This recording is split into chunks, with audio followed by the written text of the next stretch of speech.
Business कंजूस आदमी का बिल्कुल नहीं है। बिजनेस दलेर आदमी का जो पैसा खर्चना जानता। मैं आपको ना एग्जांपल बताता हूँ।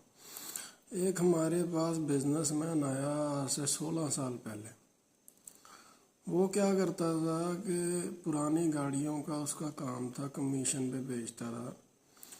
और उसको ना बड़ी आदत थी कि किसी से कोई काम करवाया ना उसको टिप देने की। बल्कि वो किसी वकील साहब से, किसी सीए से काम करवाता था ना तो उसको भी 2-4 हज़ार फालतू देता था खुश होके। हुआ क्या कि उसका बिजनेस ना बढ़ता गया बढ़ता गया बढ़ता गया। आज हज़ारों करोड़ का बिजनेस हो गया। हमने उसका बिजनेस एनालाइज किया कि रीज़न क्या है, क्यों बढ़ रहा है बिजनेस। रीज़न ये निकल के आया कि जैसे वो टिप दे रहा है ना सबको, होता गया उसकी ना एक टीम बड़ी स्ट्रांग बन गई। जिन लोगों से वो काम करवा रहा है वो खुश होके उसका काम कर रहे हैं, बाकियों का छोड़ के उसको प्रायोरिटी दे रहे हैं, क्योंकि पता है कि वहाँ से 2 पैसे फालतू मिल रहे हैं। कहना मैं यहाँ पे ये चाहता हूँ कि कभी भी कंजूसी का फार्मूला अपनाकर अपना बिजनेस नहीं बढ़ाया जा सकता।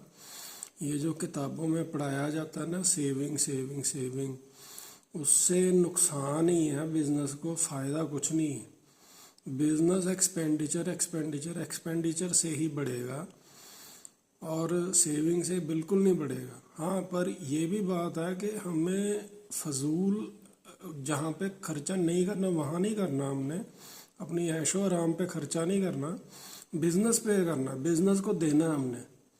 बिजनेस की भी एक आत्मा होती है, वो भी एक इंसान की तरह है, आर्टिफिशियल पर्सन है, तो उसको भी सब कुछ चाहिए। उसको ब्लड भी चाहिए, उसको पानी भी चाहिए, उसको सब कुछ चाहिए।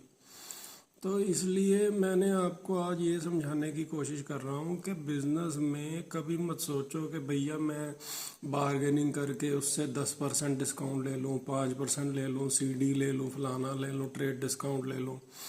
उसको बोलो यार ये पैसे अपने पूरे ले, 2% फालतू ले। मुझे टाइम पे सामान चाहिए, टाइम पे सर्विस चाहिए, मेरा काम नहीं रुकना चाहिए। धन्यवाद।